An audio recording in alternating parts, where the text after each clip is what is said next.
Hello students, welcome to this session of AC circuit lecture.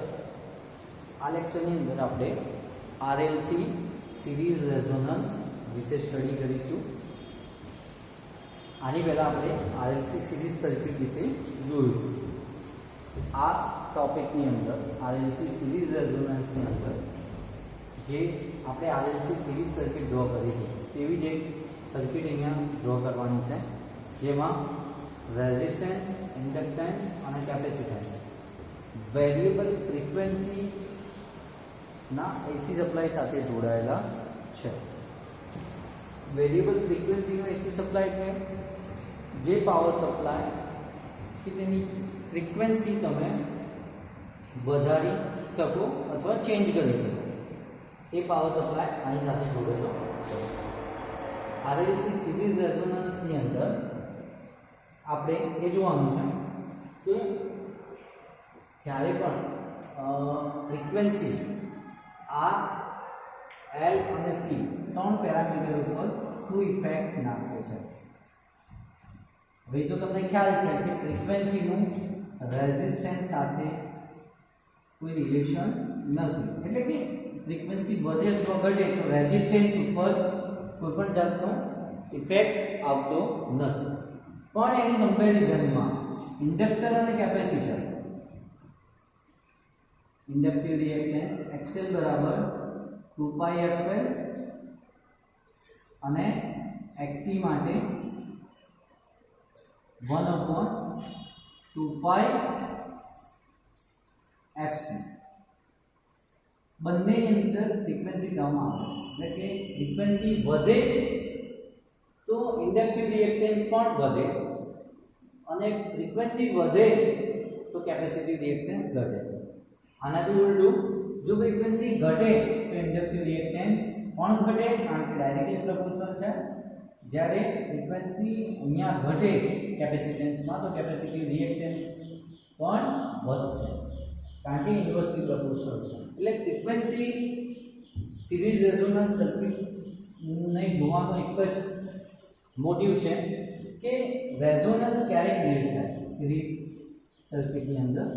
તો એવી એક frequency કે જે સમયે XL અને XC ની કિંમત ઇક્વિવેલન્ટ થઈ જશે.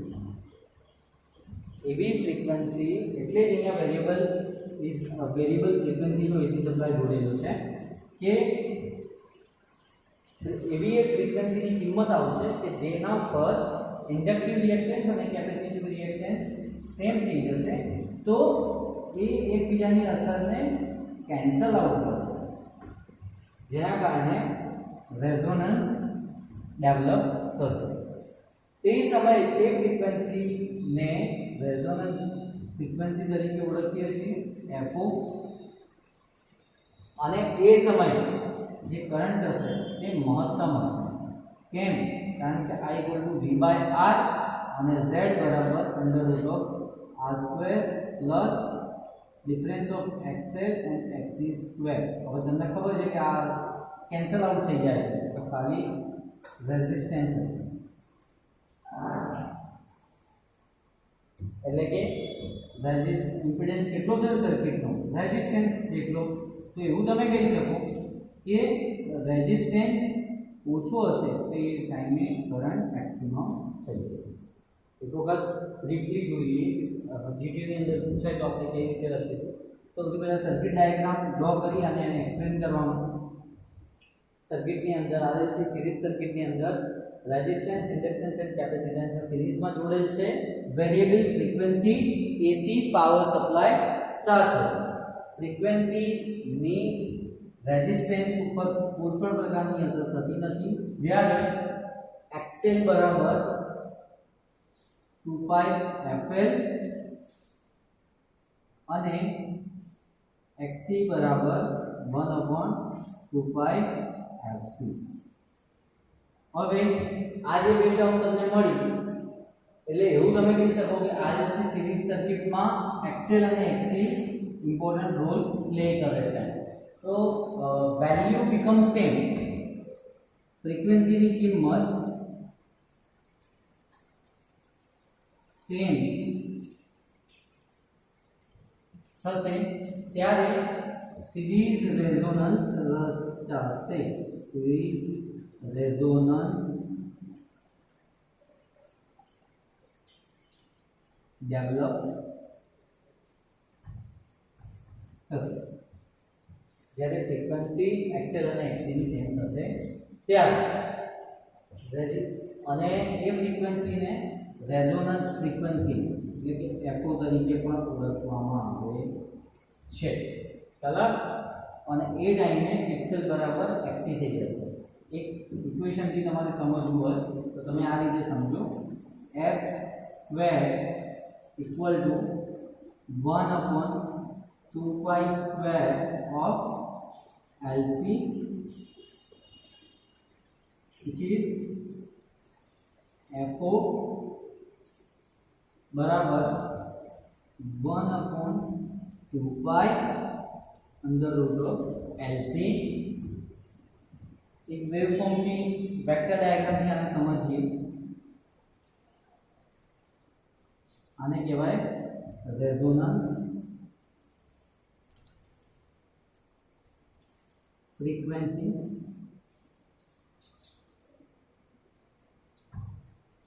एक वेक्टर डायग्राम की मदद से आने समझिए.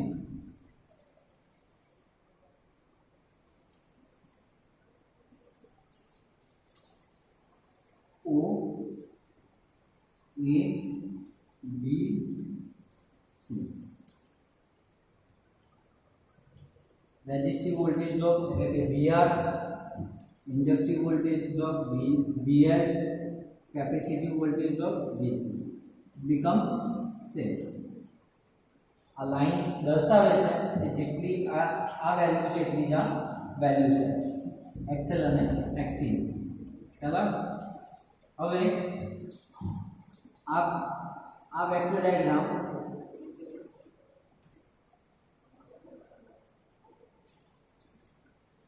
રેઝિસ્ટિવ વોલ્ટેજ ડ્રોપ તો કરંટના સેમ ફેઝમાં હશે. એટલે કે ઇમ્પિડન્સ કેટલો થશે? OA બરાબર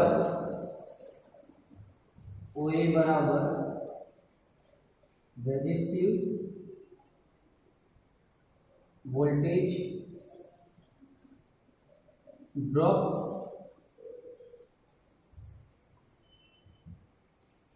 AB बराबर इंडक्टिव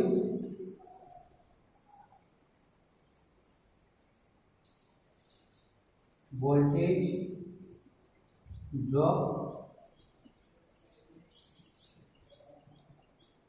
AC बराबर कैपेसिटिव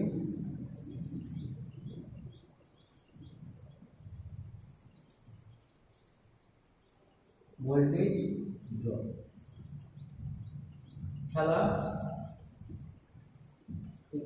ये टाइम में हमारे इम्पीडेंस की कीमत लगी हो तो Z बराबर under root of R square plus XL minus of XC square જેમાં આ અસર એકબીજાને કેન્સલ કરે છે તો ટોટલ વેલ્યુ રેઝિસ્ટન્સ ઉપર ડિપેન્ડ થઈ એટલે કે તમે કહી શકો છો Z બરાબર R. હવે I equal to V upon R. તો સર્કિટનો રેઝિસ્ટન્સ રેઝોનન્સ સમયે સર્કિટનો ઇમ્પિડન્સ રેઝિસ્ટન્સ બરાબર થયો અને રેઝિસ્ટન્સની કિંમત ઓછી હશે તે ટાઈમે કરંટની પણ કિંમત મેક્સિમમ હશે.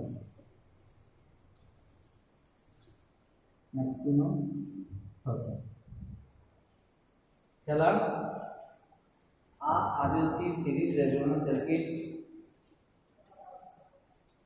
હવે બીજો ક્યારેક ટોપિક પૂછાય કે bandwidth of resonance circuit. Bandwidth of resonance circuit. Bandwidth શોધવા માટે કોઈ બે ફ્રીક્વન્સી હોય,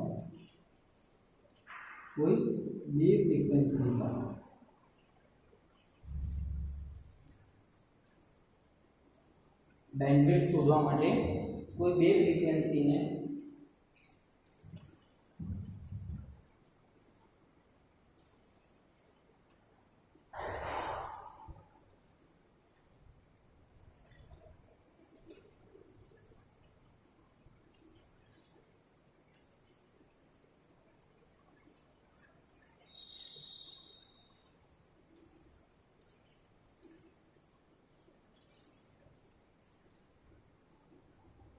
કે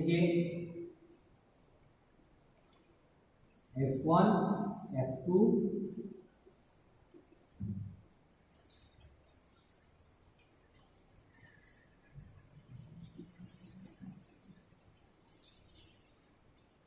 bandwidth of series resonance.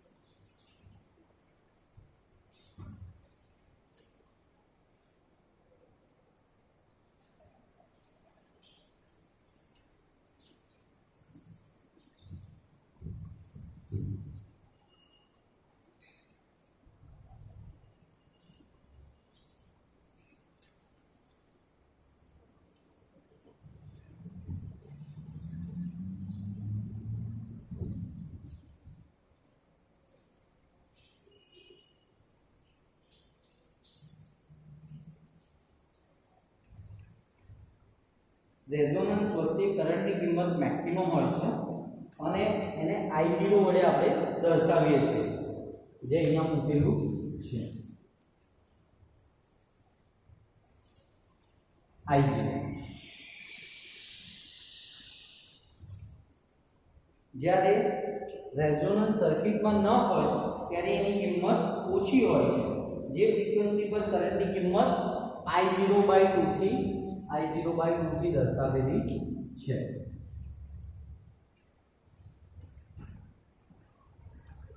I0/√2 થી દર્શાવી છે. તે ફ્રીક્વન્સીને કટ ઓફ ફ્રીક્વન્સી કહે છે. Cut off frequency.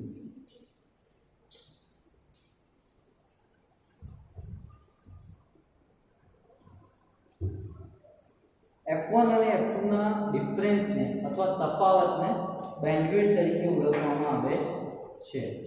F1 અને F2 ના તફાવતને બેન્ડવિડ્થ તરીકે ઓળખવામાં આવે છે. સિરીઝ રેઝોનન્સનો ઉપયોગ કરીને આપણે બેન્ડ પાસ ફિલ્ટર બનાવી શકીએ છીએ તથા ક્યુ મીટર પણ બનાવી શકાય છે. ક્યારેક પૂછાય કે સિરીઝ રેઝોનન્સની એપ્લિકેશન્સ કઈ? series resonance application. So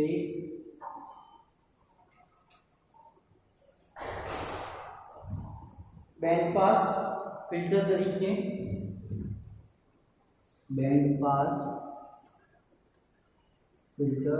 तरीके तथा क्यू मीटर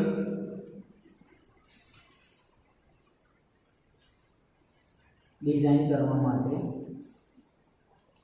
थाय छे. जेम के बे फ्रीक्वेंसी छे F1 અને F2, XL અને XC ની બે ફ્રીક્વન્સી થઈ ગઈ. બંનેની ફ્રીક્વન્સીનું જ્યારે બેન્ડવિડ્થ એટલે કે ડિફરન્સ આપણે મેળવીએ આપણે એટલે આપણને બેન્ડવિડ્થ મળી જાય, ડિફરન્સ બિટવીન F2 F1. તો આનો ઉપયોગ કરીને આપણે બેન્ડ પાસ ફિલ્ટર ડિઝાઇન કરી શકીએ છીએ, જે પણ પર્ટિક્યુલર ફ્રીક્વન્સી આપણને જોઈતી હોય એના માટે. અથવા તો એક ઇન્સ્ટ્રુમેન્ટેશનમાં મીટર આવે છે, ક્યુ મીટર, ફ્રીક્વન્સી મેઝર કરવાનું. તો એ મીટર પણ આપણે સિરીઝ રેઝોનન્સનો ઉપયોગ કરીને ડેવલપ કરી શકીએ છીએ. RLC સિરીઝ રેઝોનન્સ થોડું સમજવામાં તમને ટેકનિકલ તો નથી, પણ પેરેલલ રેઝોનન્સ અને સિરીઝ રેઝોનન્સનો ડિફરન્સ સમજવા માટે તમને આ વસ્તુ ખ્યાલ હોવી જોઈએ. સિરીઝ સર્કિટ છે એટલે આની અંદર દરેક કમ્પોનન્ટ સિરીઝમાં જોડેલા છે. પેરેલલ હશે તો આ ત્રણેય કમ્પોનન્ટ એકબીજાની પેરેલલમાં આવશે. આની આગળનો ટોપિક આવશે RLC પેરેલલ રેઝોનન્સ. એક વખત ક્વિકલી આપણે રિવાઇઝ કરી લઈએ કે સર્કિટની અંદર રેઝિસ્ટન્સ, ઇન્ડક્ટન્સ અને કેપેસિટન્સને સિરીઝમાં જોડેલ છે. એમાં XL બરાબર 2πfL, XC equal to 1/2πfC. હવે impedance Z equal to √R² plus difference of XL and XC whole square. હવે તમને ખબર છે કે અહીંયા વેરિયેબલ ફ્રીક્વન્સી AC સપ્લાય આપેલો છે. વેરિયેબલ ફ્રીક્વન્સી AC સપ્લાયની આપણે સર્કિટની અંદર એટલી ફ્રીક્વન્સી પ્લેસ કરીશું કે જે સમયે XL અને XC ની કિંમત સરખી થઈ જાય. એની કિંમત સરખી થતા ઇમ્પિડન્સ ઇક્વલ ટુ રેઝિસ્ટન્સ, એટલે સર્કિટનો ઇમ્પિડન્સ કેટલો થશે? રેઝિસ્ટન્સના બરાબર થઈ જશે. તો Z ઇક્વલ ટુ R. હવે વેક્ટર ડાયાગ્રામની મદદથી સેમ વસ્તુ ડિસ્પ્લે કરીએ. તો OA બરાબર રેઝિસ્ટન્સ વોલ્ટેજ ડ્રોપ કરંટના ફેઝમાં, કારણ કે રેઝિસ્ટન્સનો ફ્રીક્વન્સી પર કોઈ પણ ઇમ્પેક્ટ થતું નથી. AB બરાબર ઇન્ડક્ટિવ વોલ્ટેજ ડ્રોપ, AC બરાબર કેપેસિટિવ વોલ્ટેજ ડ્રોપ. અહીંયા પણ દર્શાવેલું છે કે VR is in phase with current. અહીંયા જોઈએ frequency is same which can be developed series resonance. So એ ટાઈમે જે ફ્રીક્વન્સી મળશે પર્ટિક્યુલર ફ્રીક્વન્સીને આપણે રેઝોનન્સ ફ્રીક્વન્સી FO વડે દર્શાવીએ છીએ. FO square equal to 1/2π² into LC. આ બે ટર્મને જો આપણે સાથે લખવી હોય, તો F square F into F F square equal to 1/2π² of LC. F0 equal to square term નીકળશે તો વર્ગમૂળ આવી જશે 1/2π √ LC. આને રેઝોનન્સ ફ્રીક્વન્સી કહે છે. પર્ટિક્યુલર આ લેવલે ઇમ્પિડન્સ બરાબર રેઝિસ્ટન્સ થશે અને એના કારણે કરંટની કિંમત મેક્સિમમ મળશે, કારણ કે સર્કિટની અંદર બાકીના બે કમ્પોનન્ટ એકબીજાને કેન્સલ કરે છે. I equal to V/R. Bandwidth થી સમજીએ, બેન્ડવિડ્થ ઓફ સિરીઝ રેઝોનન્સ. બે ફ્રીક્વન્સી ના ડિફરન્સને બેન્ડવિડ્થ વડે દર્શાવેલ છે. એટલે ફ્રીક્વન્સી F1, ફ્રીક્વન્સી F2 અને રેઝોનન્સ ડેવલપ થાય તે કિંમતે F0 પ્લેસ કરવામાં આવે છે. સર્કિટના ટોટલ કરંટને, એટલે જે સમય મેક્સિમમ કરંટ મળે એને I0 થી દર્શાવેલ છે અને રેઝોનન્સ સમયે I0/√2 તે આપણને વેલ્યુમાં મળે છે. Bandwidth equal to F2 - F1. Series રેઝોનન્સનો ઉપયોગ કરીને આપણે ક્યાં થાય છે? તો સિરીઝ રેઝોનન્સનો ઉપયોગ કરીને આપણે બેન્ડ પાસ ફિલ્ટર ડિઝાઇન કરી શકીએ છીએ. પર્ટિક્યુલર કોઈ ફ્રીક્વન્સી તમને જોઈતી હોય તે ફ્રીક્વન્સી તમે ડિઝાઇન કરી શકો છો અને એટલા માટેનું ફિલ્ટર મૂકી શકાય છે. સેકન્ડ વન, ક્યુ મીટર ડિઝાઇન કરી શકાય છે. ક્યુ મીટર પણ ફ્રીક્વન્સી મેઝર કરવાનું એક ડિવાઇસ છે. સિરીઝ રેઝોનન્સ ડિઝાઇન કરીને આપણે ઇન્સ્ટ્રુમેન્ટેશનનું એક મીટર એટલે કે ક્યુ મીટર પણ ડિઝાઇન કરી શકીએ છીએ. રેઝોનન્સ, સિરીઝ રેઝોનન્સ ની સાથે આના પછીનો ટોપિક જે આપણે ભણીશું એ પણ પેરેલલ રેઝોનન્સ છે. પેરેલલ રેઝોનન્સમાં સેમ કમ્પોનન્ટ RL અને C એમને પેરેલલ ફોર્મેટની અંદર પ્લેસ કરવાના થાય છે અને એ સમયે જે પણ પર્ટિક્યુલર ફ્રીક્વન્સી તથા એમ્પિયર્સની વેલ્યુ ડેવલપ થાય છે તે આપણે પેરેલલ રેઝોનન્સની અંદર જોઈએ છીએ. લગભગ આના પછીનો ટોપિક લાસ્ટ હશે એ સેકન્ડ ચેપ્ટરની અંદર.